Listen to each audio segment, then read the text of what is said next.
Aujourd'hui, nous allons parler sur un sujet qui est vraiment très controversé. Il y a beaucoup des enfants de Dieu qui sont dans la confusion. On parle de la prospérité, on parle de la bénédiction. Mais des fois, on se pose des questions. Est-ce qu'un chrétien est obligatoirement riche ou il peut aussi être pauvre matériellement, financièrement, spirituellement? Il y a beaucoup de questions que les gens se posent. Amen. Voilà pourquoi aujourd'hui nous allons parler sur ce thème. Devenir riche, pas selon les hommes, mais selon Dieu. Alléluia. Nous avons pris Proverbe chapitre 10. Vous notez le verset 22 à 25. Si j'ai pris Proverbe, c'est parce que Salomon, c'était l'homme le plus béni de la terre. Alléluia. C'est lui qui a goûté à tout. Maintenant, c'est lui qui nous parle.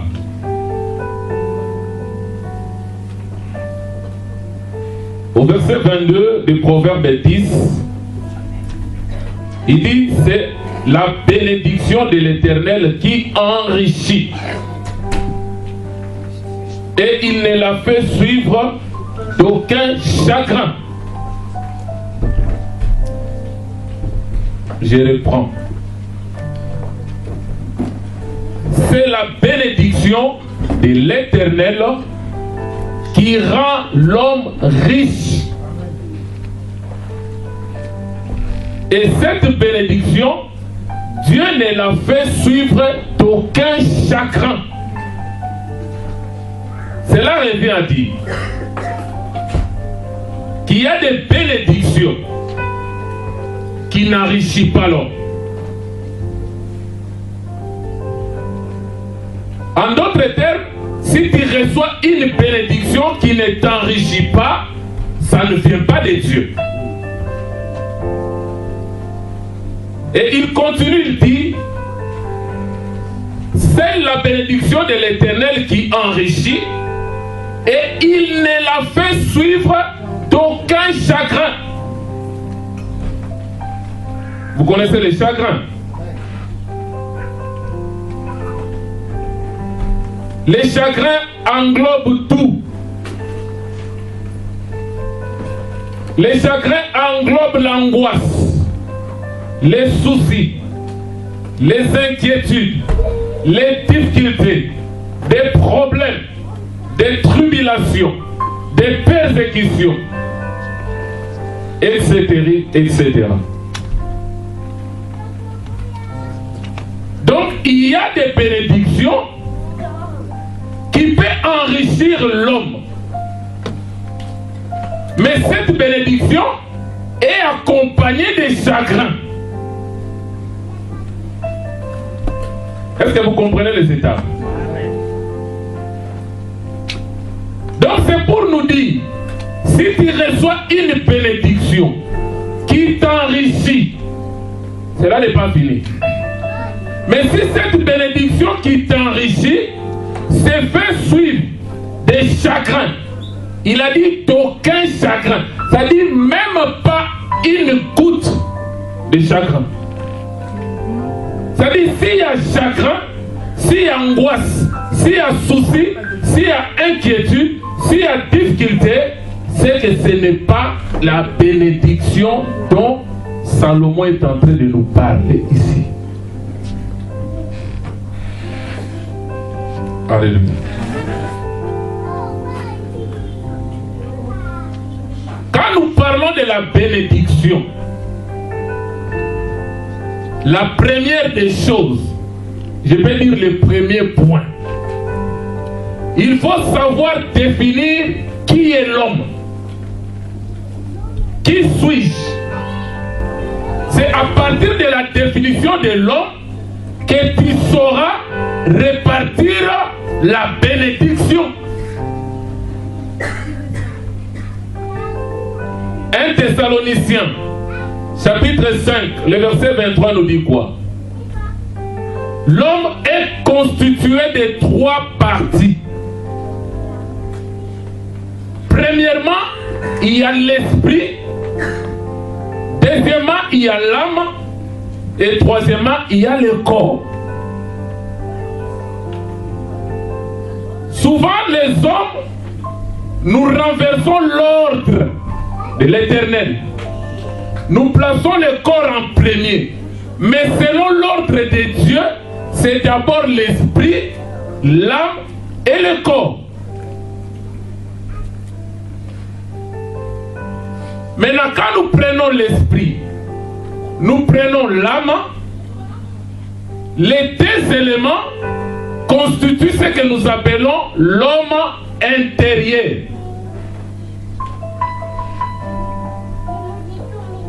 C'est pourquoi nous avons marqué dans les tableaux. L'homme intérieur a pour nourriture une nourriture spirituelle. L'homme intérieur a pour bénédiction la bénédiction spirituelle. Mais maintenant le corps, c'est l'homme extérieur. Amen. Amen. L'homme est matériel. Voilà pourquoi sa nourriture aussi est matérielle. Et sa bénédiction est matérielle. Vous voyez déjà la différence. Alléluia. Alléluia. Amen. Donc c'est pour dire, en tant qu'homme, si tu es béni spirituellement et que matériellement tu te retrouves pauvre, c'est qu'il y a un problème. Alléluia. Et si tu es béni matériellement et que spirituellement tu te retrouves pauvre, il y a un problème. Alléluia. Voilà pourquoi Dieu, c'est un Dieu d'équilibre. Alléluia. Amen. Dans Luc 4, le verset 3 à 13, vous notez aussi Genèse, chapitre 1er, verset 6. Je prends Luc 3.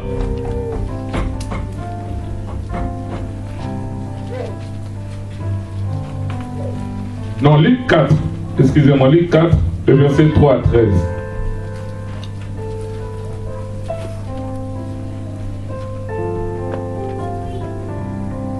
Le diable lui dit, si tu es fils de Dieu, ordonne à cette pierre qu'elle devienne du pain. Jésus lui répondit, il est écrit, l'homme ne vivra pas de pain seulement. Alléluia. Jésus voulait dire que l'homme n'est pas constitué seulement du corps, mais l'homme est constitué de l'esprit et de l'âme. Ce que tu me proposes comme bénédiction, c'est une bénédiction qui concerne le corps physique.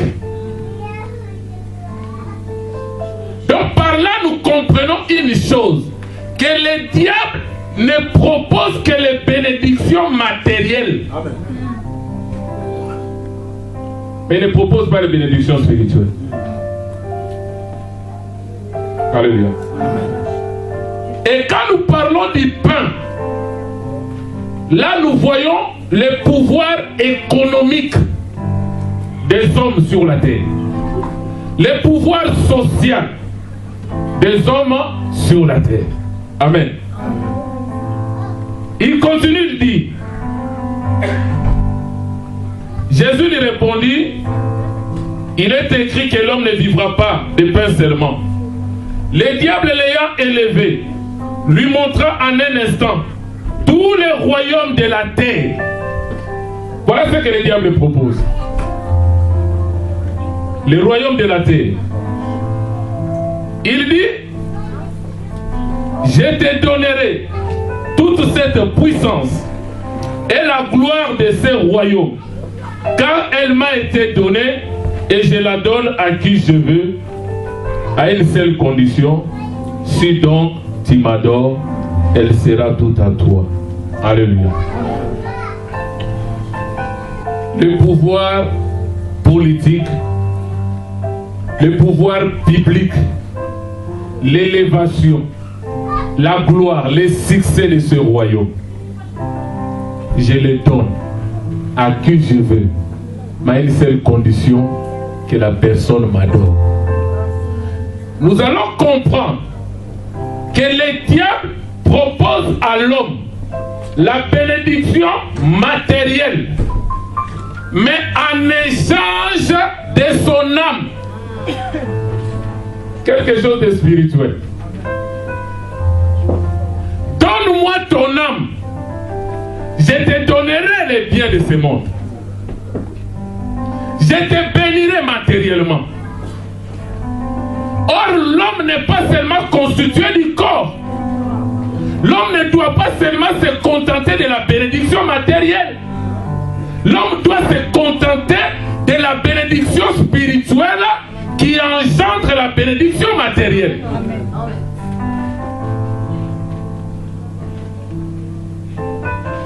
Alléluia.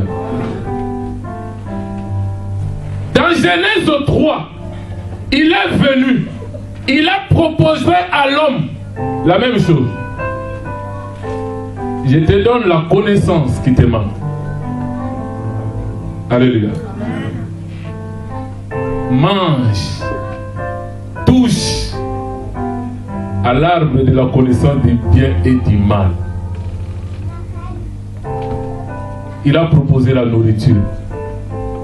Mais en échange, tu me donnes ton âme. Alléluia. C'est ce qui se passe avec les politiciens. C'est ce qui se passe avec des occultistes. C'est ce qui se passe avec des stars, des people. Tu veux la gloire de ce royaume, tu veux le succès, je te donne. Mais en échange, tu me donnes ton âme. Alléluia. 3 Jean, 3e épître de Jean, les versets 1 à 3. Là, nous voyons le souhait de Dieu. L'Éternel dit, je souhaite que tu prospères à tous égards, c'est-à-dire dans tous les domaines de ta vie, que tu sois prospère, que ton esprit soit prospère, que ton âme soit prospère et que ton corps aussi soit prospère. Voilà pourquoi il dit, sois en bonne santé. Physique, c'est le corps. Comme prospère l'état de ton âme. Donc si ton âme n'est pas prospère, au niveau du corps, il y a des problèmes. Alléluia. Quand tu prends les grands de ce monde, entre guillemets, ils possèdent tout. Les biens matériels, ils en ont. Des avions, des villas, des belles voitures, des comptes en banque. Mais leur âme n'est pas prospère. Parce qu'ils ont vendu leur âme en échange de la bénédiction matérielle. Une bénédiction qui ne réjouit que le corps physique, mais qui ne réjouit pas l'âme de l'homme. Voilà pourquoi au plus profond d'eux, malgré tout ce qu'ils ont, il n'y a pas la paix, il n'y a pas la joie. Et je vais nous informer cet après-midi que la richesse matérielle, alléluia, ne procure pas le bonheur, mais ça procure le plaisir. Oh, le plaisir, c'est pour un temps. Alléluia. Le succès, ce n'est pas seulement ses 100 ans. Dieu aussi a les promesses concernant le succès. Allez dans Josué, chapitre 1er, le verset 8. Que ce livre de la loi ne s'éloigne point de ta bouche. Médite-le jour et nuit pour agir fidèlement selon tout ce qui est écrit. Car c'est alors que tu auras du succès dans tes entreprises et c'est alors que tu réussiras. Le problème, ce n'est pas seulement de méditer la parole, mais le problème, c'est de méditer la parole qui va te permettre à agir fidèlement selon tout ce qui est écrit. À agir fidèlement selon les principes de la parole. C'est alors que tu réussiras dans toutes tes entreprises, dans ce que tu feras. Dieu te bénira. Amen. Et tu auras du succès. Alléluia.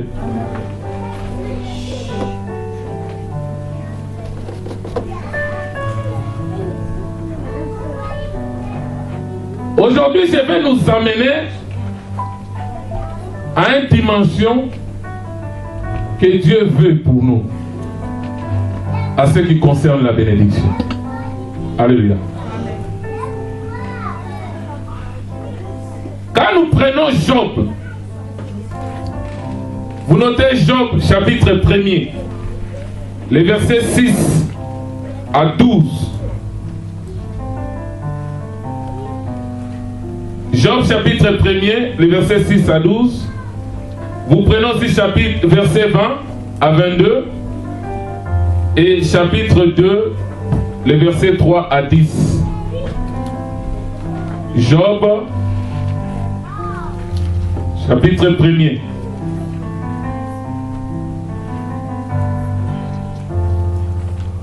Le verset 6 nous dit: Or, les fils de Dieu vinrent un jour se présenter devant l'Éternel. Et Satan vint aussi au milieu d'eux. L'Éternel dit à Satan: D'où viens-tu? Et Satan répondit à l'Éternel: De parcourir la terre et de m'y promener. L'Éternel dit à Satan: As-tu remarqué mon serviteur Job? Il n'y a personne comme lui sur la terre. C'est un homme intègre. Écoute les qualités. Amen. Amen. Parce que l'intégrité, ça fait partie de la bénédiction spirituelle. Amen. Il est intègre. Il est droit. Craignant Dieu. En d'autres termes, il est sage. Amen. Parce que la crainte de l'Éternel, c'est le commencement même de la sagesse. Et se détournant du mal, c'est ça l'intelligence. Cette faculté qui nous permet d'éviter le mal. Amen. Satan répondit à l'Éternel: Est-ce d'une manière désintéressée que Job craint Dieu? En d'autres termes, si Job te craint, c'est parce que tu l'as béni spirituellement. Non seulement spirituellement, mais tu l'as béni aussi matériellement. Non seulement cette bénédiction, mais tu les protèges, lui, sa famille et tous ses biens. C'est tout à fait normal qu'il puisse te craindre. Mais si tu détruis ce que tu lui as donné, il va te renier en face. Alléluia. Ne l'a-t-il pas protégé? Verset 10. Lui, sa maison et tout ce qui est à lui. Tu l'as béni. Tu as béni l'œuvre de ses mains. Son travail, tu l'as béni. Ses troupeaux couvrent le pays. Mais étends ta main, touche à tout ce qui lui appartient.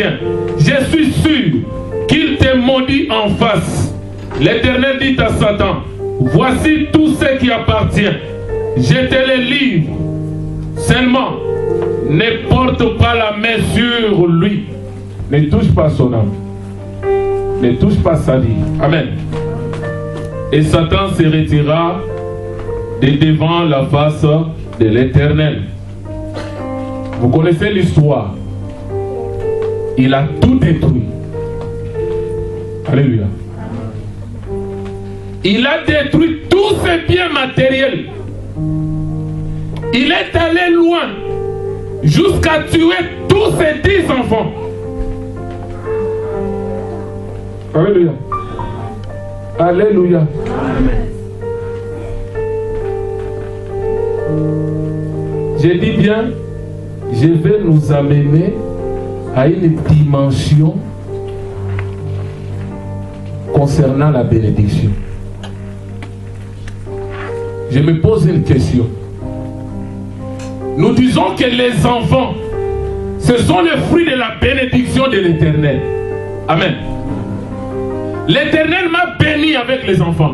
L'Éternel m'a béni avec les biens. Mais un jour, je me réveille, tous mes 10 enfants sont morts. Qu'est-ce que j'aurai dans le cœur? L'angoisse, les chagrins, la tristesse, les biens que j'ai eus, tout détruit en une seule journée. Qu'est-ce que j'aurai dans le cœur? Les chagrins, l'angoisse, l'inquiétude, la souffrance. Maintenant, quand je retourne maintenant dans Proverbe 10, 22, Salomon nous dit, seule la bénédiction de l'Éternel qui enrichit, et il ne la fait suivre d'aucun chagrin.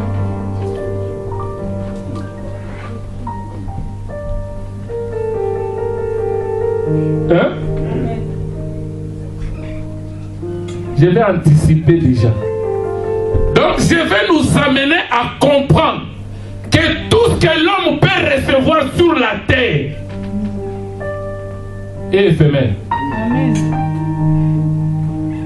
Tout ce que l'homme peut recevoir sur la terre, mariage, bénédiction, les enfants, le travail, la connaissance, la prophétie, le parler en langue, toutes ces choses-là ne procurent jamais à l'homme le bonheur parfait. Là, j'ai déjà anticipé. Alléluia. Verset 20, Job 1er. Alors Job s'éleva, déchira son manteau et se rasa la tête, puis se jeta par terre.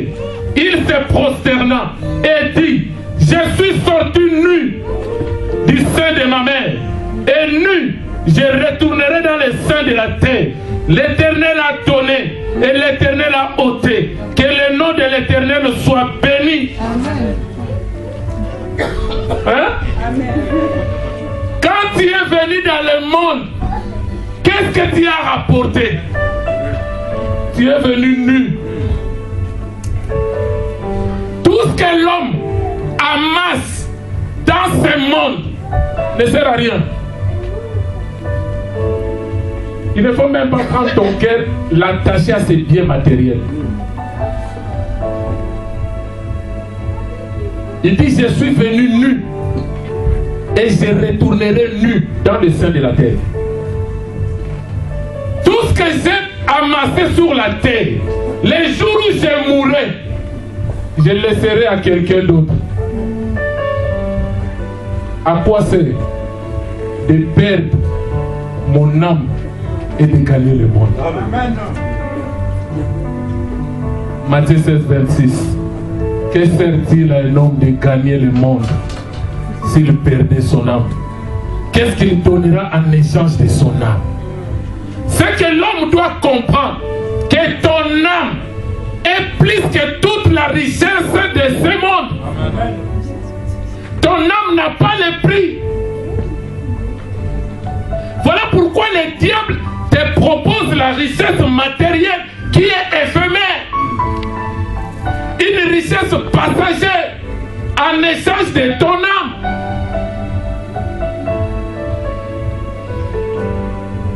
Je connais beaucoup de stars. Ils ont vendu leur âme à Satan pour la gloire, le succès dans ce monde, pour la musique. Mais quand vous les regardez au plus profond d'eux, ils sont malheureux, ils sont tristes. Et quand le diable propose, le diable ne donne pas d'abord les conditions. Il te dit, tu viens pour le succès, je te donne ça, va essayer. Les jours où tu verras le succès, les jours où tu verras la gloire, reviens maintenant me voir. C'est alors que je vais consulter les esprits pour me dire quelle serait ta condition. Maintenant, une fois que tu as goûté au succès, tu as goûté à la gloire, quand tu reviens, c'est là maintenant il te dit, les esprits ont dit que dans ta vie, tu n'auras plus d'enfants. Dans ta vie, alléluia, tu n'auras pas ceci, cela. Dans ta vie,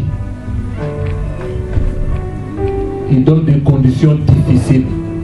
Et en ce moment-là, tu es touché, mais tu ne peux rien, parce que tu as déjà goûté au succès. Alléluia. Il y a certaines personnes, à cause de cela, on a dit tu auras de la richesse, mais tu ne pourras jamais aider quelqu'un de ta famille. Le jour où tu oseras, ça sera la destruction de cette richesse. Des fois, il y a des problèmes dans la famille. Il a envie d'aider.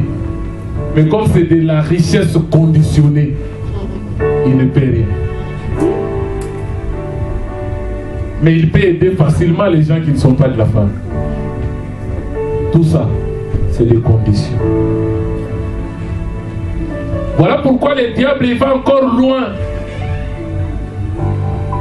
Si tu es une femme, il te dit je te donne le succès, la gloire, la richesse matérielle. Mais désormais, tu ne sortiras qu'avec des femmes. Tu deviens lesbienne. Si tu es un homme, je t'ai donné la gloire, la richesse comme condition. Homosexuel. Avec des hommes. Et certaines personnes qui deviennent pédophiles. Il faut chercher des petits enfants. Des fois on te dit des enfants vierges de 6 ans, 7 ans. Maintenant comme tu sais qu'ici en France il y a des lois plus strictes. Si on m'attrape, c'est 20 ans de prison. Qu'est-ce qu'ils font? Ils vont dans des pays où il n'y a pas de loi. En Philippines, en Cambodge. Parce que les gens sont dans la souffrance, un petit rien, et on les livre les enfants. Tout ça pourquoi? À cause de la bénédiction matérielle. Alléluia. Tu peux prendre beaucoup d'exemples dans la Bible. Même si tu prends Abraham, alléluia, il était béni, mais il y avait les chagrins, il y avait l'angoisse. Tu prends Isaac, pareil. Tu prends Jacob, pareil. Tu prends David, pareil.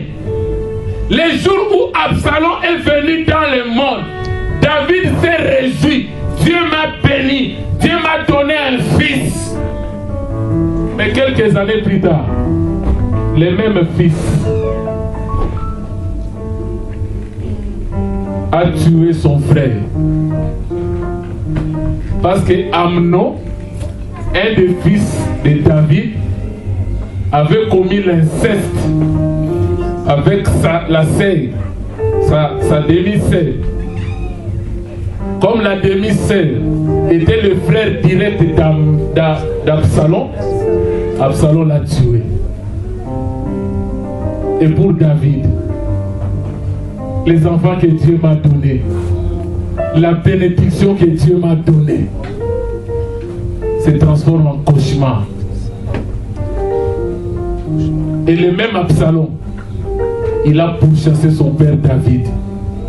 David a fui. Et le conseiller d'Absalom, il a dit à Absalom, tu vas coucher avec toutes les femmes de ton père en public. Alléluia. Est-ce qu'il y a quelqu'un qui me comprend là? Alléluia. Les fils que j'ai engendrés, la bénédiction que Dieu m'a donnée, quelques années plus tard, regarde ce que ce fils-là me fait. Voilà pourquoi Christ dit, celui qui aimera sa femme plus que moi, qui aimera son mari plus que moi, qui aimera ses parents plus que moi, qui aimera ses enfants plus que moi, qui aimera sa richesse plus que moi, n'est pas digne pour le royaume. Tout ce que l'homme ramasse sur la terre apporte toujours les chagrins. Alléluia. Amen.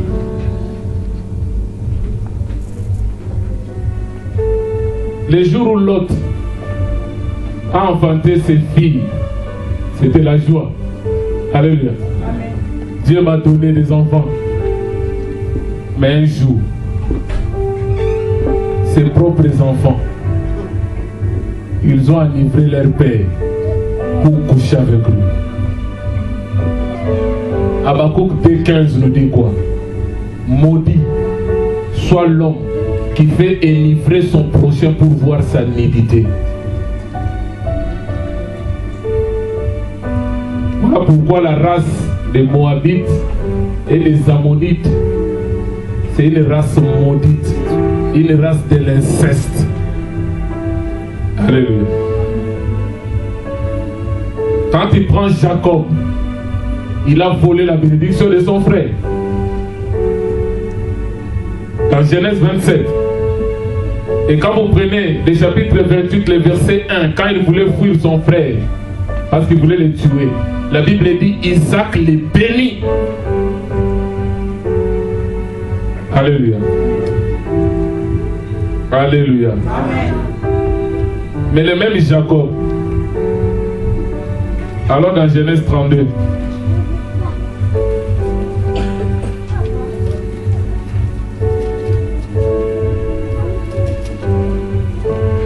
Genèse 32, le verset 24 à 30. La Bible dit Jacob demeura seul. Je m'arrête un peu là, avant de continuer. Il a volé la bénédiction de son frère. Il avait tout reçu. Il a escroqué le beau-père. Son beau-père, il a changé 10 fois son salaire. Jusqu'au moment où il était fatigué. Je suis béni. Cesse. Amen. Ne m'enrichis pas. Cette richesse m'apporte toujours d'angoisse et de chagrin. Alléluia. Quand son frère Esaü venait, Jacob savait que c'était sa mort. Il dit d'abord, je dois envoyer mes biens. Comme ça, quand Saül, mon frère, Esaü, il verra la bénédiction, ça peut le calmer. Malgré la bénédiction qu'il avait envoyée,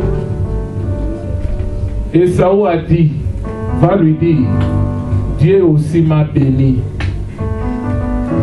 Mais je vais le voir. Il a envoyé ses femmes, ses concubines. C'est-à-dire quoi? Jacob a envoyé des choses selon l'ordre d'importance. C'est-à-dire les moins importants devraient d'abord précéder. Est-ce qu'il y a quelqu'un qui comprend? Il a compris que les biens matériels là, ce n'est pas plus important que Rachel, que Léa, que Joseph et les autres. Amen. Mais Esau a dit, tout ça là, je n'en ai pas besoin. Je ne veux que toi. Jusqu'au moment où la Bible dit, Jacob demeura seul. Il était dans la solitude. Il était dans l'angoisse. Maintenant la question. Quelle est cette bénédiction qui enrichit, mais qui est accompagnée des chagrins? Après il dit, on continue. Alors un homme lutta avec lui jusqu'au lever de l'aurore. Voyant qu'il ne le maîtrisait pas, cet homme le frappa à l'emboîture de la hanche. Et l'emboîture de la hanche de Jacob s'est démise pendant qu'il luttait avec lui. Il dit, laisse-moi aller, car l'aurore se lève. Et Jacob répondit, je ne te laisserai point aller, que tu m'aies. Que tu m'aies. Maintenant ma question, quelle bénédiction Jacob cherchait-il? Il était déjà béni de son père. Il a travaillé chez Laban. Il avait tout ce qu'il faut. Alléluia. Mais quelle bénédiction. Alléluia. Il cherchait une bénédiction venant de l'Éternel. Pas de mon père, pas de ma mère, pas de mon frère, pas de ma soeur, pas de gouvernement, pas de l'État, mais une bénédiction qui vient de l'Éternel, qui doit m'enrichir. Et cette bénédiction ne se fera suivre d'aucun chagrin. Alléluia, amen. En d'autres termes, quand je recevrai cette bénédiction, je ne regretterai jamais. Amen. Toute ma vie. Alléluia. Amen.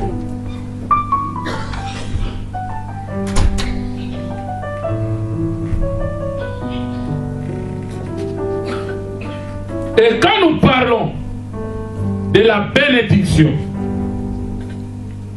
ce qu'il faut saisir, toi enfant de Dieu, il n'y a pas de miracle en matière de la bénédiction.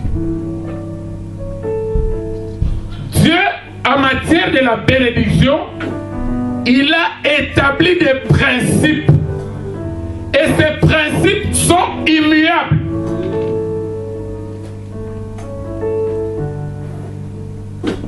C'est-à-dire quoi? Ces principes-là ne changent pas.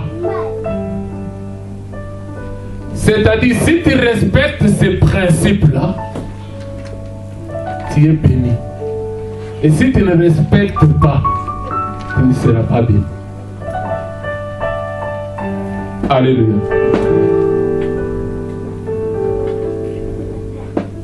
Dans les principes de la bénédiction de Dieu, les premiers éléments, c'est le travail. Alléluia. Amen. Là, je parle des principes de la bénédiction.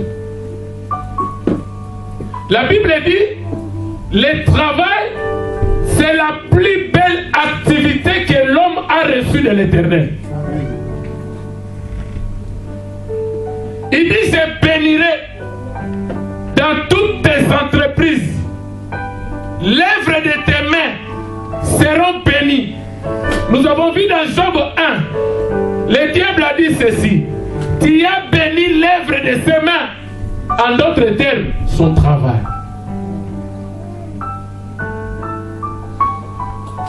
Alléluia. Deutéronome, chapitre 2, le verset 7.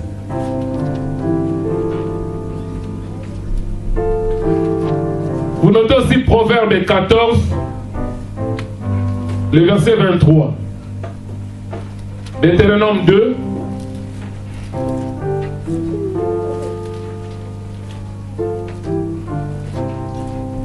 L'Éternel, car l'Éternel ton Dieu, là il parle à Israël, t'a béni dans tout le travail de tes mains.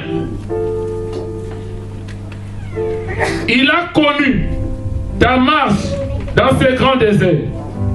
Voilà 40 années que l'Éternel ton Dieu est avec toi et tu n'as manqué de rien. Alléluia. Alléluia. C'est comme quelqu'un, il n'a pas une activité, il n'a pas un travail, il n'entreprend rien, il ne fait rien, mais il attend la bénédiction. Dieu n'est pas magicien. Amen. La manne ne tombera pas du ciel. Il faut exercer une activité. Il faut faire quelque chose. C'est au travers de la chose que Dieu pourra te bénir.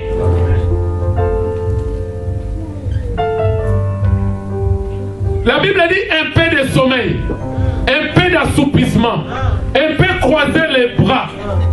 La pauvreté te surprendra. Dans Genèse 3, 17 à 19, l'Éternel a dit: c'est à la sueur de ton front que tu trouveras ton pain. L'homme doit travailler. Alléluia. Voilà pourquoi nous disons l'église, ce n'est pas seulement Alléluia, Amen. Mais l'église doit aussi enseigner aux chrétiens, aux enfants de Dieu, comment quelqu'un peut être béni. Voici le principe de la bénédiction. Amen. Si tu les respectes, tu seras béni. Quelqu'un qui vend des arachides et qui respecte les principes de Dieu, Dieu fera en sorte de développer cette activité. Il devient un grand fournisseur et il est béni à partir de ce qu'il fait. Amen. Alléluia. Alléluia. Proverbe 14. Le verset 23. Là, c'est Salomon qui parle, la sagesse. Proverbe 14, 23. Il dit: tout travail, sans exception, procure quoi? L'abondance. Mais les paroles en l'air ne mènent qu'à la disette. La richesse est une couronne pour les sages, mais la folie des insensés est toujours la folie. Il dit tout travail. Il n'a pas catégorisé. Il dit tout travail procure l'abondance. Mais les paroles en l'air ne mènent qu'à la disette. Il y a des gens qui n'entreprennent rien, qui ne se lancent à rien, qui ne travaillent pas, mais ils sont là en train de parler. Les jours où Dieu va me bénir, je ferai ceci. Les jours où Dieu fera, je ferai ceci. Tu n'entreprends rien. Ce sont des paroles en l'air. La Bible dit, ça n'amène qu'à la disette. Tu parles, tu fais des actions. Tu parles, tu entreprends des choses. Amen. Tu parles, tu as aussi l'esprit de créativité. Alléluia. Psaume 127, le verset 1 à 2. Vous notez aussi Proverbe chapitre 6, les versets 6 à 11. Et Ecclésiaste 4, les versets 4 à 6. Je prends d'abord Psaume 127, les versets 1 à 2.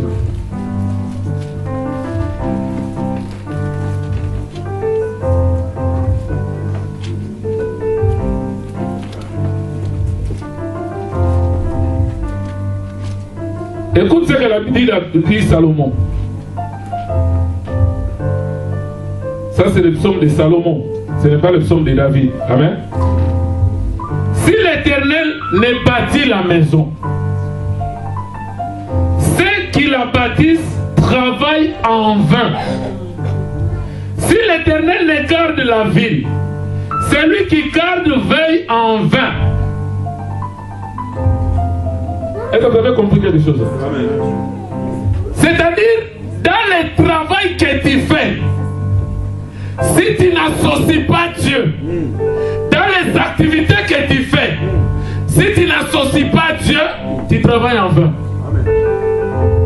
Voilà pourquoi il dit,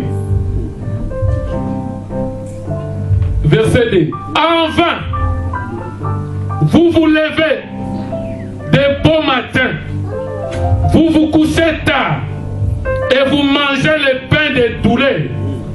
Il en donne autant à ses bien-aimés pendant leur sommeil. Ça veut dire quoi? Cela ne veut pas dire que les bien-aimés ne doivent pas travailler. Non. Les bien-aimés travaillent comme les autres. Ils se lèvent tôt le matin comme les autres. Ils retournent le soir comme les autres. Mais comme les autres n'associent pas Dieu dans ce qu'ils font, leur pain, c'est le pain de douleur. Voilà pourquoi la Bible dit ceux qui viennent en Christ, ils trouvent déjà dans leur cœur les chemins tout tracés.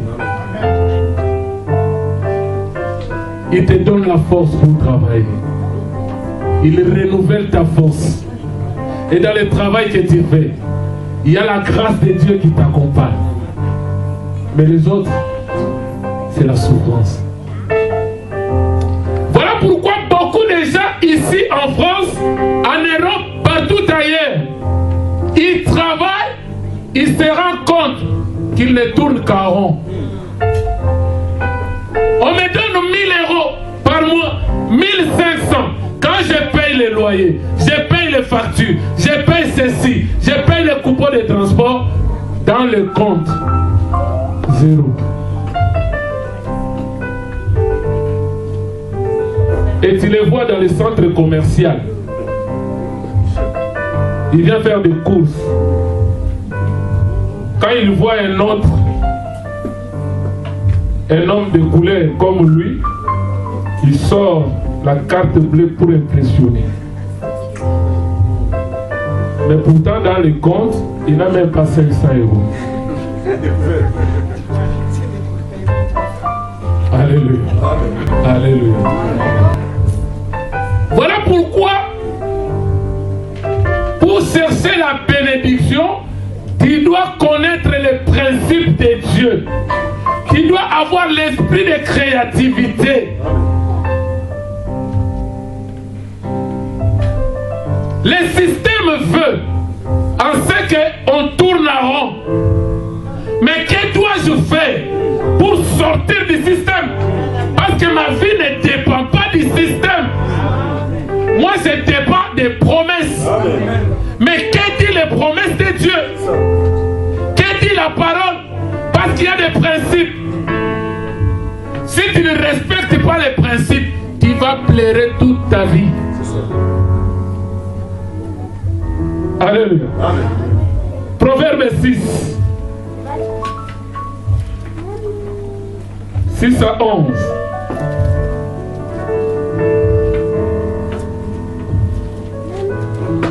C'est le verset que j'avais lu là. Un peu de sommeil un peu d'assoupissement, un peu croiser les mains pour dormir. Et la pauvreté te surprendra comme un rôdeur. Et la disette comme un homme en armes. Amen. Mais écoute ce qu'il dit d'abord au verset 6. Va vers la fourmi. Hey. Va vers la fourmi, paresseux. Hein? Là, l'Éternel te dit, toi qui es paresseux là, qui aime bien dormir, un peu d'assouplissement, hein? Tu ne veux rien faire, rien entreprendre. Il t'appelle paresseux. Il dit, va maintenant chez les fourmis pour observer. Je vais maintenant t'éduquer. Il dit ceci. Considère ses voies et deviens sage. Les fourmis n'ont ni chef.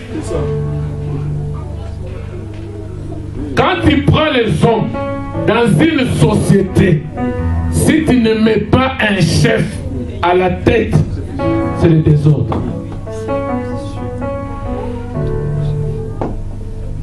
Les gens dans la société, ils ne peuvent jamais prendre les initiatives pour être organisés. Ils veulent toujours qu'il y ait quelqu'un pour les fouetter. Mais il dit les fourmis, ils n'ont pas de chef. Mais regarde comment ils sont organisés. Il dit,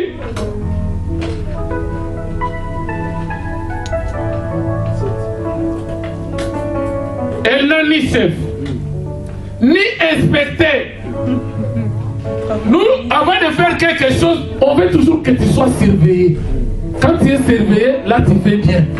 Mais si l'inspecteur n'est pas là, tu fais n'importe quoi. On dit les fourmis n'ont pas de surveillant, pas d'inspecteur. Amen. Il dit, ni maître, mais elle prépare en été sa nourriture. Elle amasse pendant la moisson de quoi manger. Paresseux, jusqu'à quand seras-tu couché? Quand te lèveras-tu de ton sommeil? Alléluia. La fourmi, elle sait que l'hiver viendra.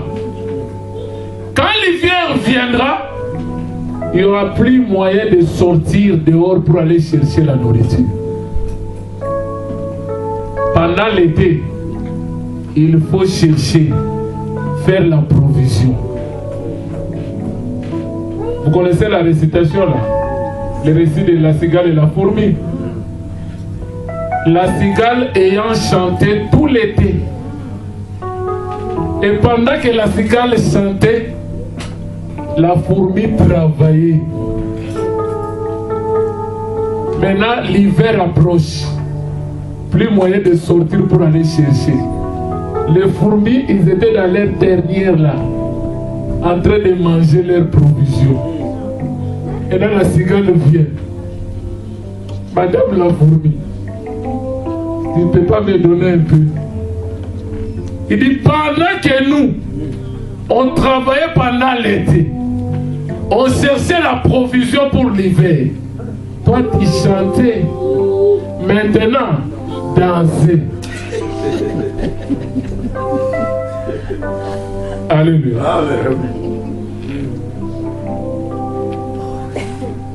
Toi, tu n'es pas du monde. Toi, tu appartiens à un royaume.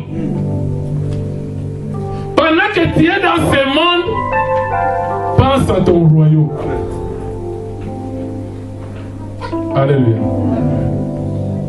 Je vais toucher ça, je vais revenir.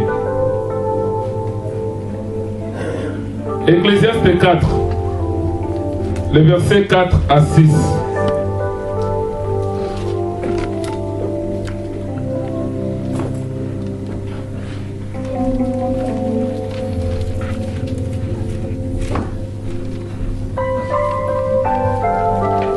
Écoute maintenant ce que la sagesse dit.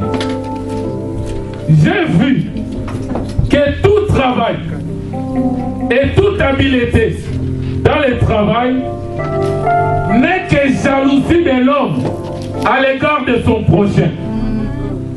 c'est encore là une vanité et la poursuite d'un vent. Hey.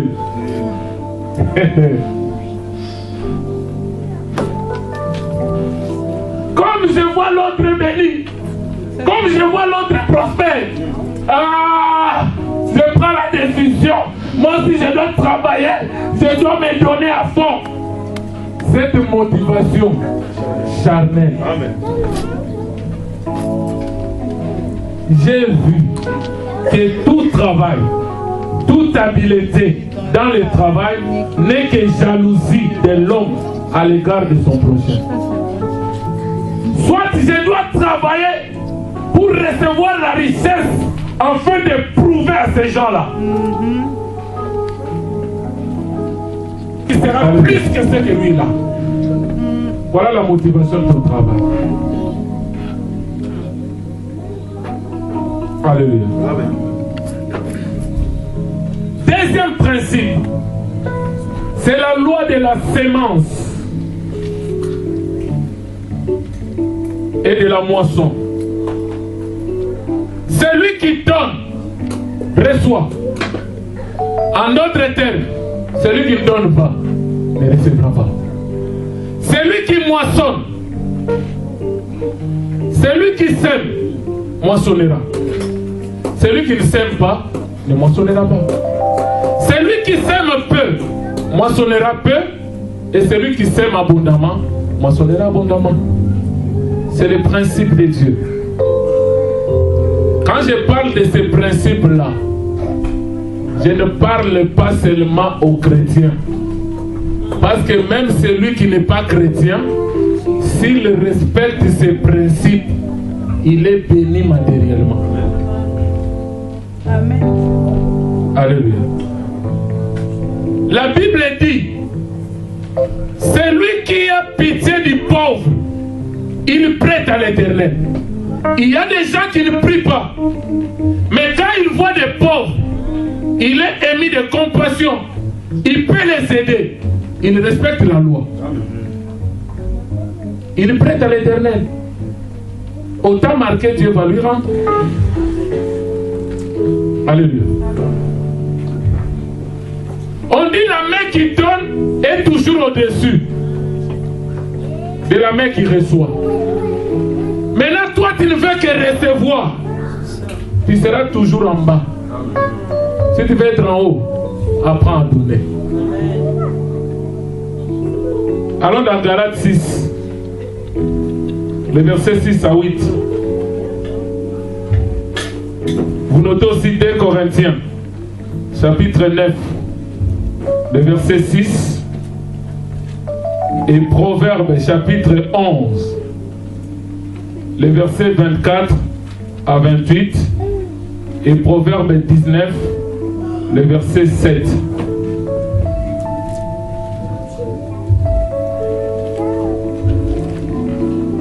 Je prends d'abord Galates 6, le verset 6 à 8.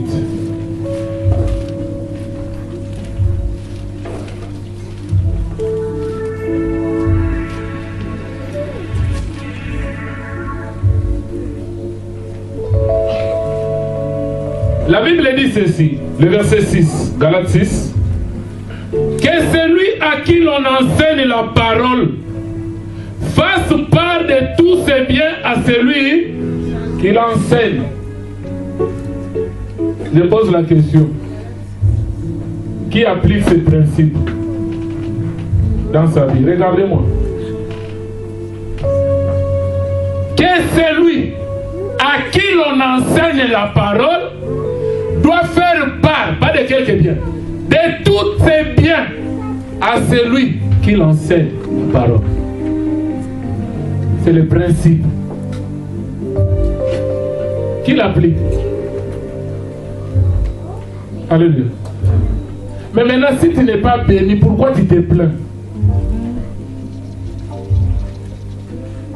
Alléluia. C'est la parole. Tu ne me diras pas que j'ai appris à ne pas voler. C'est bien. Mais dans le principe. Alléluia. Alléluia. Amen. Il continue, il dit, ne vous y trompez pas. On ne se moque pas de Dieu. Ce qu'un homme aura semé, il le moissonnera.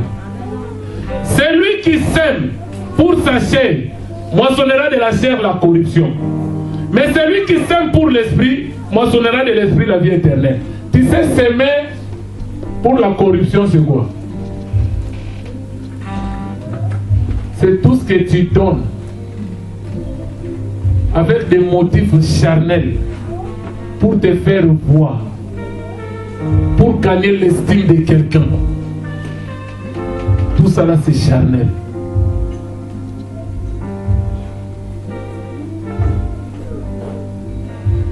Alléluia. Amen. 2 Corinthiens 9, le verset 6.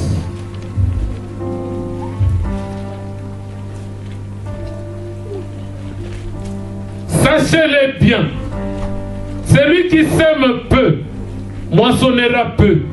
Celui qui sème abondamment, moissonnera abondamment. Alléluia. Proverbe 11.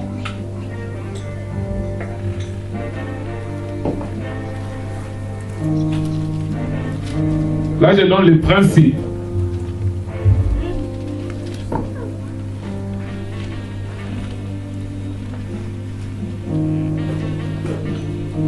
Proverbe 11, le verset 24 à 28. Pour gagner le temps, je vais lire seulement quelques versets. Je lis seulement le verset 24. Tel qui donne librement devient quoi? Plus riche. Et tel qui épargne à l'excès ne fait que s'appauvrir. C'est ça le principe. Celui qui donne librement, sans contrainte, ni tristesse, devient plus riche. Mais celui qui épargne à l'excès s'appauvrit. On peut dire que l'église a besoin d'autant. Mais toi, tu l'as. Mais quelque part, tu regardes ton économie. Tu dis, moi, je voulais atteindre 10 000. Maintenant, si j'enlève ça, ça va déséquilibrer mon budget. Je garde. Il y aura d'autres personnes qui vont donner. Toi, tu crois qu'en épargnant, tu deviens plus riche. Or, tu t'appauvris. Amen. Alléluia. Amen.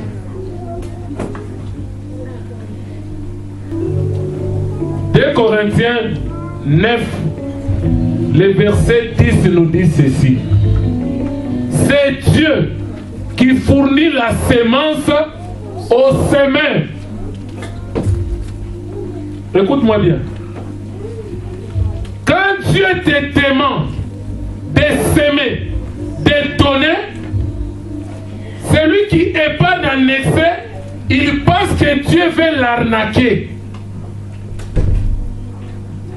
Or, ce que Dieu te demande, c'est lui-même qui te l'a fourni. Alléluia. Dans Job 41, le verset 2, l'Éternel pose la question. Il dit, de qui suis-je débité pour que je lui paye en premier? Personne. Dieu n'est débiteur de personne. C'est l'homme qui le doit, pas Dieu. Maintenant, il donne la sémence aux semeurs.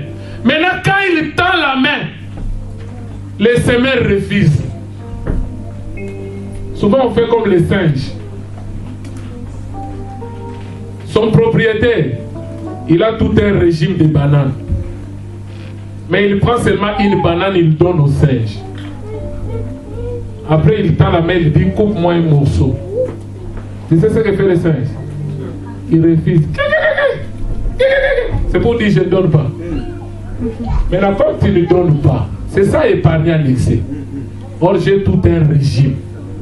Tu n'auras plus. Amen. mange cette banane-là, il n'y en aura plus, tu vas finir et tu vas crever. C'est ça le principe de Dieu. Mais quand il tend la main, il coupe, il donne. Il prend 5, il te donne. Sur les 5, il te dit donne-moi un. Tu donnes un. Cette fois-ci, il donne tout un régime. Après, il dit donne-moi 5. Tu donnes 5. Il prend des régimes. C'est comme ça que l'homme devient riche. Si tu ne comprends pas les principes de Dieu, tu vas t'appauvrir. Je donne l'exemple d'Israël. Quand l'Éternel a parlé avec Abraham dans Genèse 15, l'Éternel a dit à Abraham, au verset 13 et 14, vous notez rapidement, que sache que tes descendants seront esclaves dans une terre étrangère. On les opprimera pendant 400 ans. Mais moi, l'Éternel, je jugerai cette nation. Et ce peuple-là sortira avec de grandes richesses. Alléluia. Tu vois le plan de Dieu? C'était que Israël aille en Égypte, pas pour souffrir.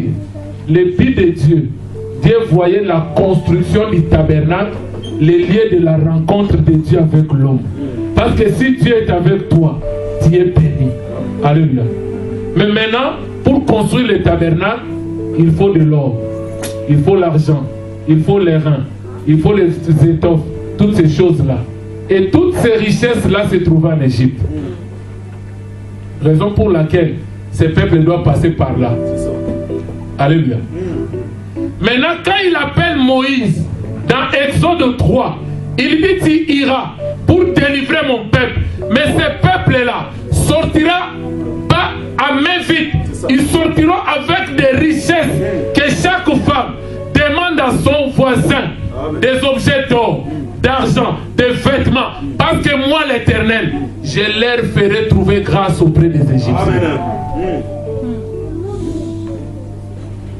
Maintenant, quand Israël a eu la richesse, ils sont sortis, arrivés dans le désert. Exode 25, le verset 1. L'Éternel a dit, Moïse, pour la construction du tabernacle, tu demanderas à ce peuple, Amen, de te donner ce qu'ils ont reçu en Égypte. Amen. Mais écoute ce que Dieu a dit. On va lire ça. Exode 25.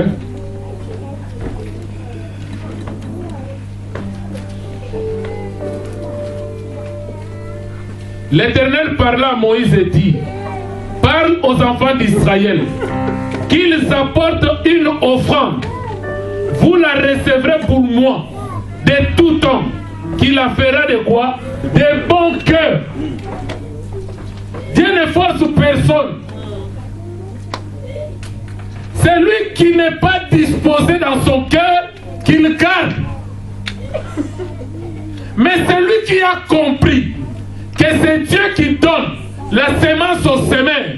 C'est Dieu qui m'a fait grâce auprès des Égyptiens. C'est Dieu qui a touché leur cœur pour qu'il me donne. Et c'est Dieu la demande. Qu'est-ce qui va me retenir? Lisez bien l'histoire. La Bible dit Moïse a reçu les offrandes du peuple. Et tellement il y en avait trop, Moïse a dit ça suffit maintenant. Parce qu'ils ont compris que c'est Dieu qui donne. Alléluia. Alléluia. Amen.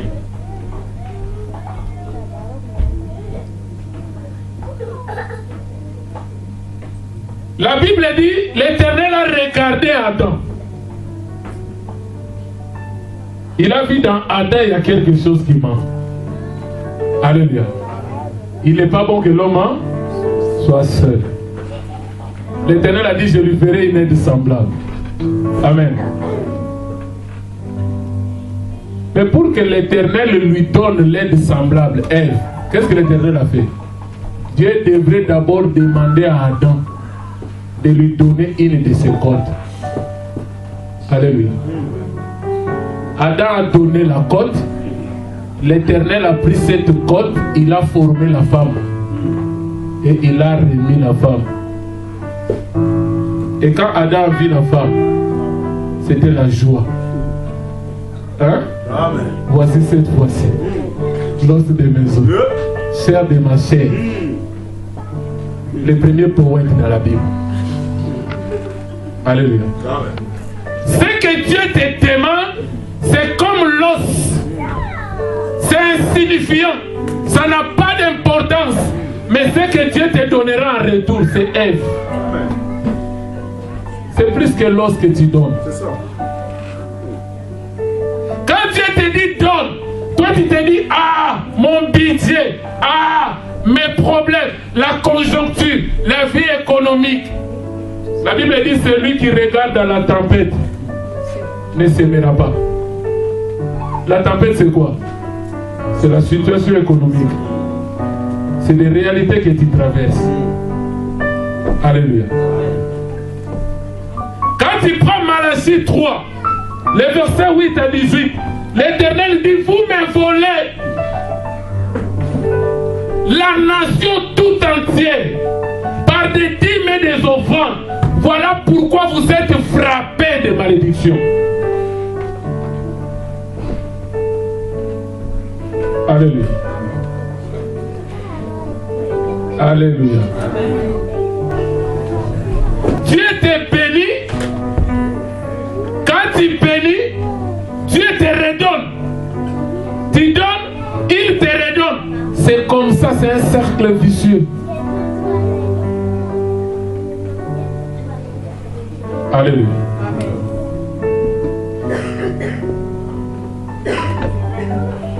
Maintenant, je me pose une question.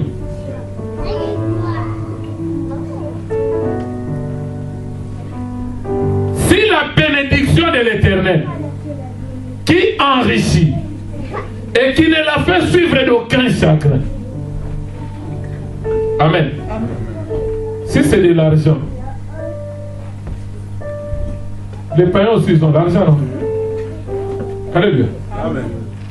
Si c'est le mariage, les païens aussi se marient. N'est-ce pas? Amen. Si c'est les enfants, les païens aussi ils ont des enfants. Alléluia. Amen. Si c'est des maisons, les païens aussi ils en ont. Alléluia. Mais c'est quoi cette bénédiction?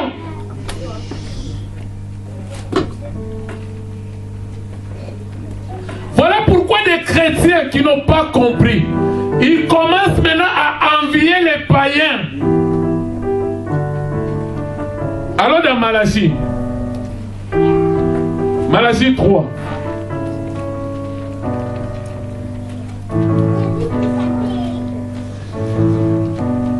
les versets 13 à 18. Vous notez rapidement Psaume 73, le verset 1 à 28. Écoute ce que Malachie 3 nous dit. Vos paroles sont rudes contre moi, dit l'Éternel. Et vous dites, qu'avons-nous dit contre toi? Vous avez dit, c'est en vain que l'on sert Dieu. Qu'avons-nous gagné à observer ses préceptes et à marcher avec tristesse? À cause de l'Éternel des armées, maintenant, nous estimons errer les hautains. Oui, les méchants prospèrent. Oui, ils tentent Dieu et ils échappent. Je m'arrête un peu là. Alléluia.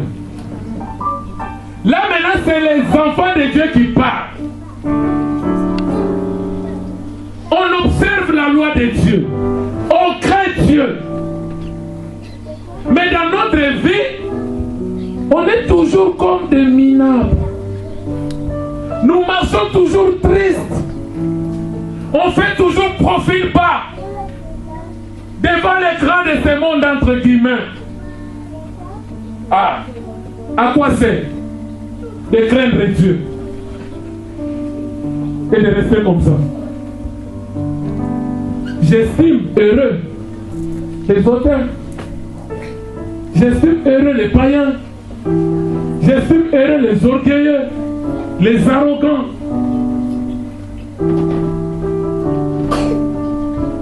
Dans le Psaume 73, là c'est Asaph qui parle. Il dit, j'ai porté regard, j'ai porté envie aux insensés. J'étais prêt à glisser. Pourquoi? Parce qu'il commençait à envier les païens.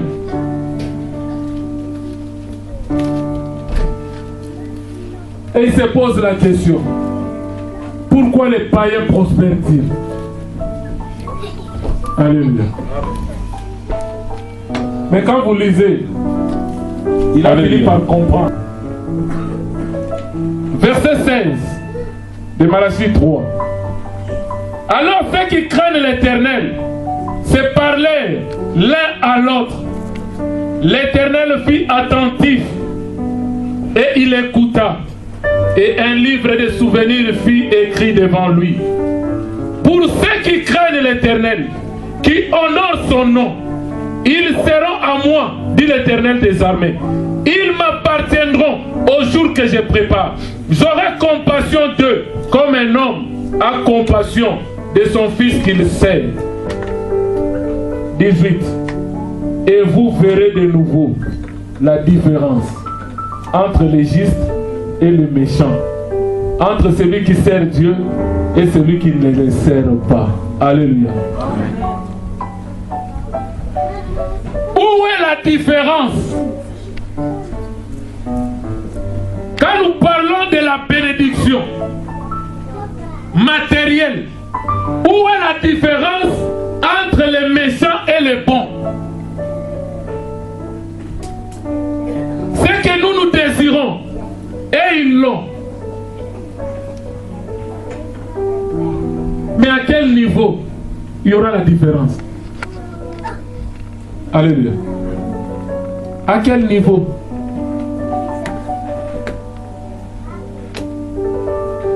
Ce que nous devons comprendre, nous, en tant qu'enfants de Dieu, nous sommes des pèlerins sur la terre. Voilà pourquoi j'ai fait le schéma. Toi, tu appartiens à un royaume. Maintenant, tu es venu dans le monde. Dans Jean 17, Jésus, dans la prière sacerdotale, il dit, ils sont dans le monde, mais ils ne sont pas du monde. Père, je t'ai pris de ne pas les ôter du monde, mais de les préserver du malin. Parce que le monde entier, selon 1 Jean 5, 19, est sous la puissance du malin. Alléluia. Un pèlerin n'investit pas dans le pays du pèlerinage. Écoutez-moi bien. Quand je prends nos frères musulmans, quand ils vont à la pèlerinage à la Mecque, ils n'investissent pas là-bas. Ils connaissent son pays d'origine. Je vais en pèlerinage, je vais retourner. Là où il faut investir, c'est dans mon pays d'origine. Alléluia. Maintenant, l'homme doit comprendre que je viens d'un royaume. Mais dans ce monde, je ne suis qu'un pèlerin. Maintenant, s'il faut investir, je dois investir pour le royaume. Alléluia. Là, je sais qu'il y a des questions. Si on ira au ciel, c'est notre royaume. On ne doit pas quand même avoir des maisons ici. On ne peut pas quand même acheter des choses. L'héritage pour léguer aussi à nos enfants. Alléluia. Ce n'est pas de ça que je vais dire. Alléluia. Allons dans Matthieu, le verset 16.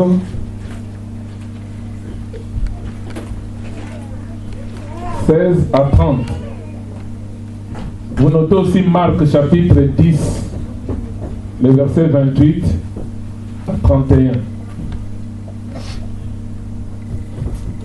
Et voici un homme s'approcha et dit à Jésus, Maître, que dois-je faire de bon pour avoir la vie éternelle? Il lui répondit, pourquoi m'interroges-tu sur ce qui est bon?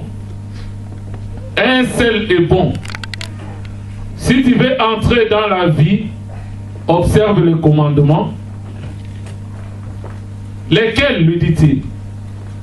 Jésus lui répondit, tu ne tueras point, tu ne commettras point d'adultère, tu ne déroberas point, tu ne diras point de faux témoignages, honore ton père et ta mère, et tu aimeras ton prochain comme toi-même.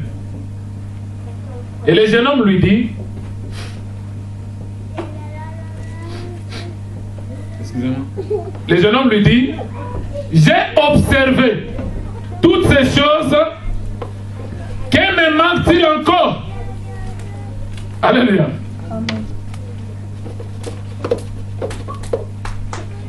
C'est comme un chrétien aujourd'hui. Hein? Il dit, j'ai besoin. On est ici, dans le monde. Mais j'ai besoin d'hériter dans le royaume. Que dois-je faire? Jésus lui dit, il y a la loi de Dieu, il y a le commandement de Dieu. Tu dois respecter ceci. Il dit, tout ça, il n'y a pas de problème. Correct. Alléluia. Que me manque-t-il encore? Jésus lui dit maintenant, si réellement tu es fils du royaume, hein, tu vas faire les transferts et l'investissement dans le royaume. Je vais maintenant tester. Christ lui dit ceci. Si tu veux être parfait, alléluia. C'est pour dire quoi? Des fois, ce que tu fais est bon. Première dimension de la volonté. Ce que tu fais est agréable. Mais tu n'es pas encore arrivé à la troisième dimension de la volonté de Dieu. Romains 12. 1 à 3. Amen. Mais dit pour être parfait. Hein? Va. Vends tout ce que tu possèdes. Donne-le aux pauvres. Et nous avons dit quoi? Celui qui a pitié aux pauvres, il prête à l'Éternel. Donc quand tu donneras aux pauvres qui sont dans le monde, automatiquement tu as fait le transfert, l'investissement dans le royaume de Dieu. Voilà pourquoi le transfert et l'investissement se fait par la foi. Hein? Il dit, tu auras quoi? Tu auras un trésor dans les ciels. Puis viens et suis-moi. Alors, après avoir entendu ces paroles, le jeune homme s'en alla tout triste, car il avait de grands biens. Alléluia. Parce que son cœur était attaché à ses biens. Amen. Si le monde me respecte, si les hommes me respectent, c'est à cause de ma richesse, c'est à cause de mes avoirs. Maintenant, si je les vends et que je donne l'argent aux pauvres, physiquement je n'ai plus rien, qui va me respecter? Ah non, là reste avec ton royaume. Alléluia. C'est à partir de là que Pierre maintenant s'est inspiré. Il dit, Seigneur, nous avons tout quitté. Amen. On a laissé tous les avantages qu'on avait ici pour te suivre. Qu'est-ce que nous recevrons en retour? Alléluia. Maintenant, j'aime la réponse qu'il a donnée dans Marc. Marc 10. 28 à 31.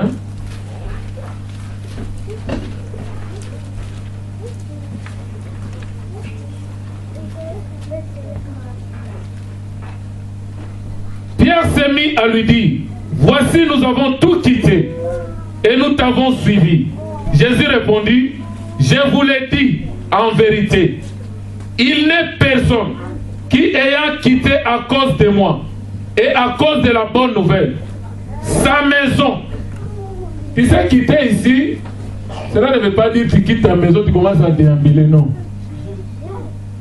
C'est-à-dire, avant, mon cœur était attaché à mes biens, à ma maison, à ma femme, à mon mari, à mes enfants, à mes avoirs, à mes terrains, à mes comptes.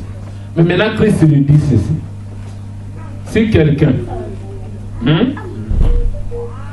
à cause de moi et à cause de la parole, il abandonne sa maison, ses frères, ses sœurs, sa mère, son père, ses enfants, ses terres, amen, ne recevra au centuple présentement dans ce siècle-ci, c'est-à-dire tout ce que tu as abandonné dans le monde, le siècle-ci, tu le recevras au centuple.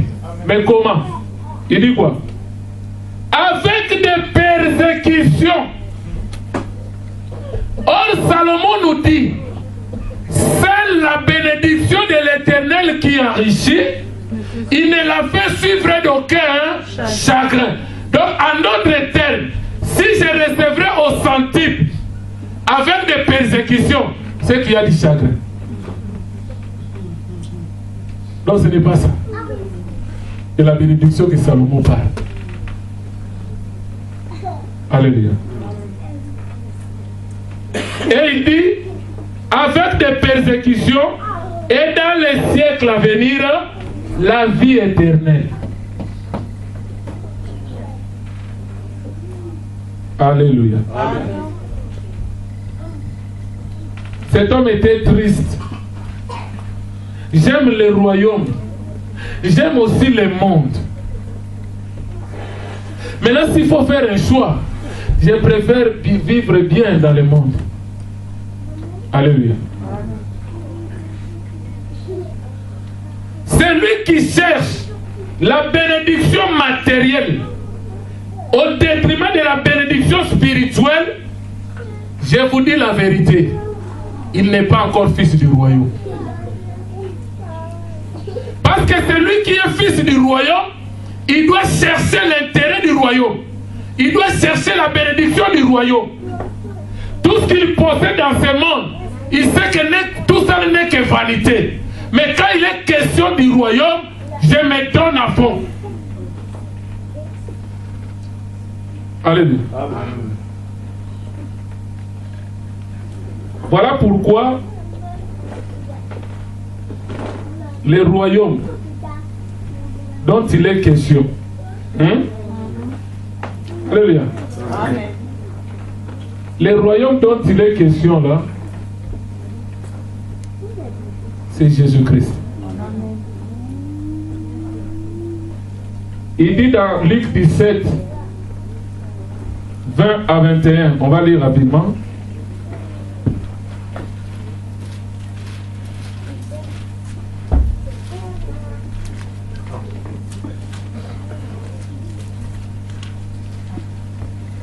On ne te dira point, il est ici, ou il est là, car voici, le royaume de Dieu est au milieu de vous.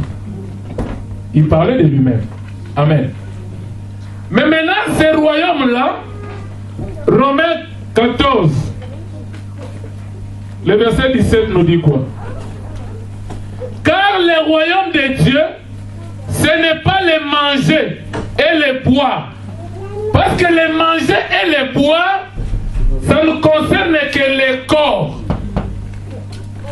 Le manger et le boire ont fait allusion à la bénédiction matérielle qui réjouit le corps. Regarde bien. Si aujourd'hui Dieu te bénit matériellement et financièrement, entre l'âme, l'esprit et le corps, qui va profiter de cette bénédiction? C'est le corps. Une belle maison, le corps va profiter. Un beau lit, le corps va profiter pour bien dormir. Une belle voiture climatisée, ça fait la fierté du corps. Les jets privés, plaisir du corps, des bateaux pour des croisières, plaisir du corps, la nourriture, des beaux repas pour manger, plaisir du corps. Et dans tout cela, l'esprit et l'âme ne bénéficient en rien. Pourtant, l'homme est constitué de 3 parties, comme nous dit 1 Thessaloniciens 5, 23.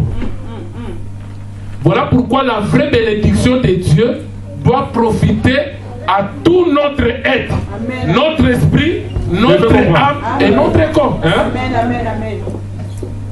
Maintenant,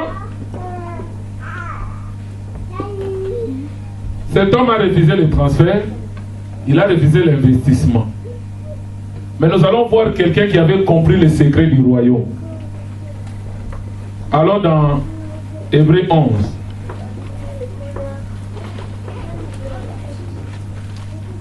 13 à 16.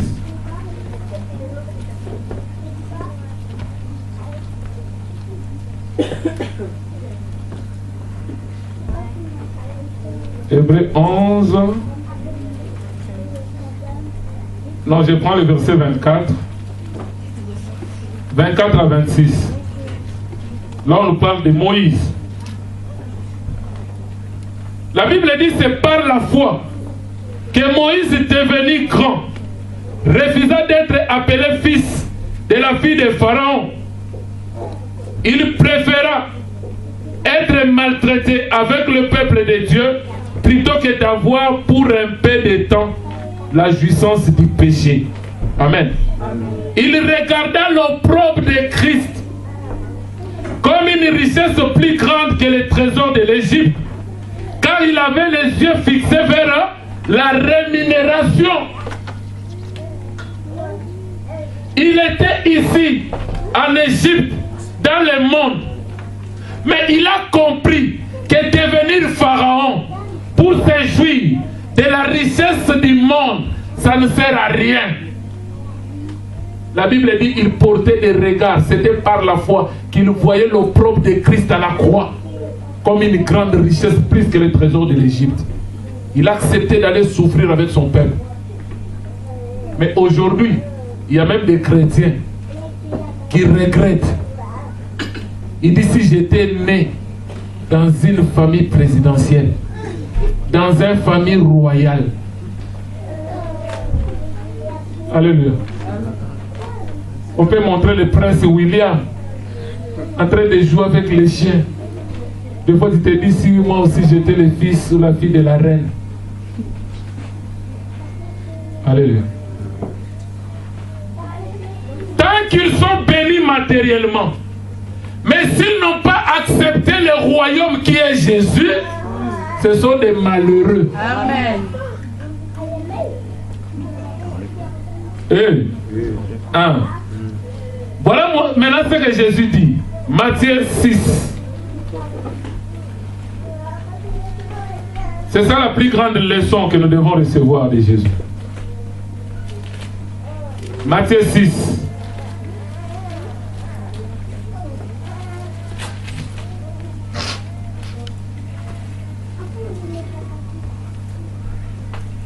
Le verset 19, je descends. Écoute ce que Jésus dit. Ne vous amassez pas de trésors sur la terre. En d'autres termes, n'amassez pas pour le monde. Hein?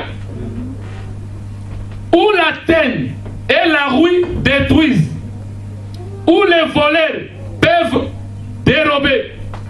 Mais amassez-vous des trésors dans les ciels, où la teigne, la rouille ne détruisent point, et où les voleurs ne percent ni ne dérobent.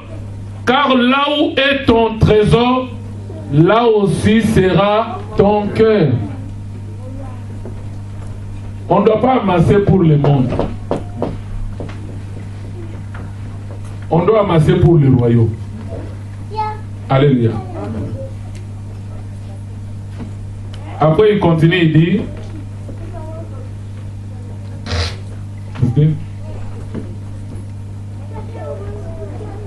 ne vous inquiétez pas de votre vie. Verset 25.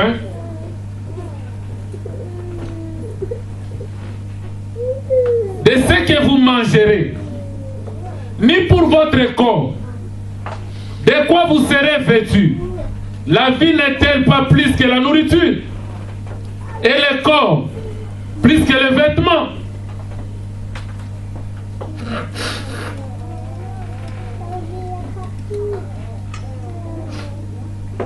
Excusez-moi.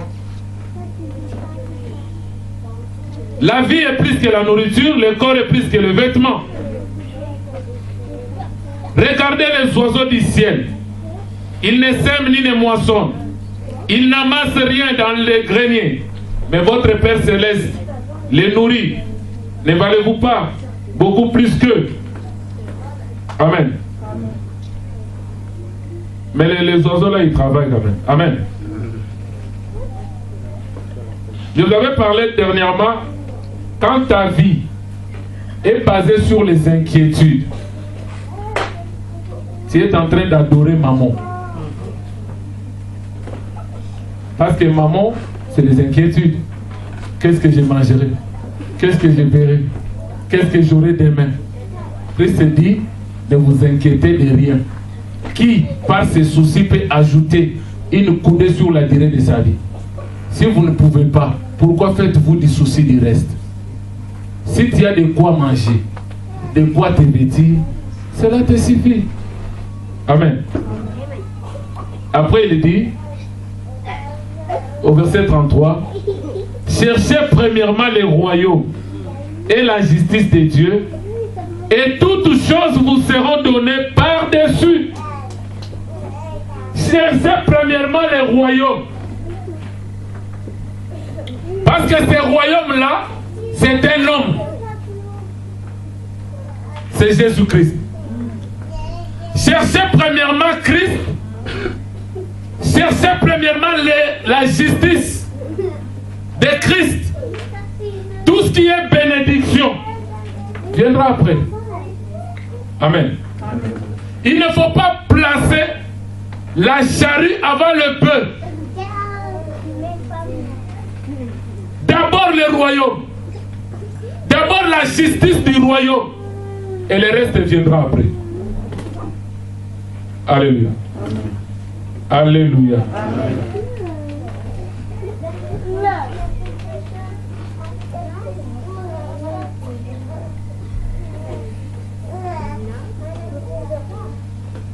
Je crois que l'enseignement est long. On va continuer le dimanche prochain. Amen. Alléluia. Parce que jusque-là, je n'ai pas encore touché le fond. Alléluia. Vous allez comprendre ce que Salomon a développé. Après, à un moment donné, il a dit, avec beaucoup de sagesse, hein, on a beaucoup de chagrin. Hein? Qui augmente la connaissance, augmente la souffrance. Donc par là, nous allons aussi comprendre, même dans la bénédiction spirituelle, amen, la connaissance, l'intelligence, la sagesse, tout ce que tu peux recevoir. Derrière ces choses, il y a toujours des chagrins. Amen. Hein? Alléluia. Alléluia. Amen. Allez déjà méditer dans 1 Corinthiens 13. Là on dit, même la connaissance, la prophétie, le parler en langue, tout sera aboli. Mais il y a une chose qui va subsister, l'amour. Alléluia. Je vais continuer ça, on va prier.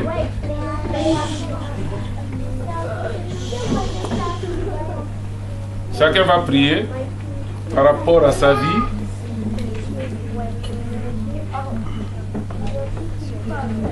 Nous prions le Seigneur.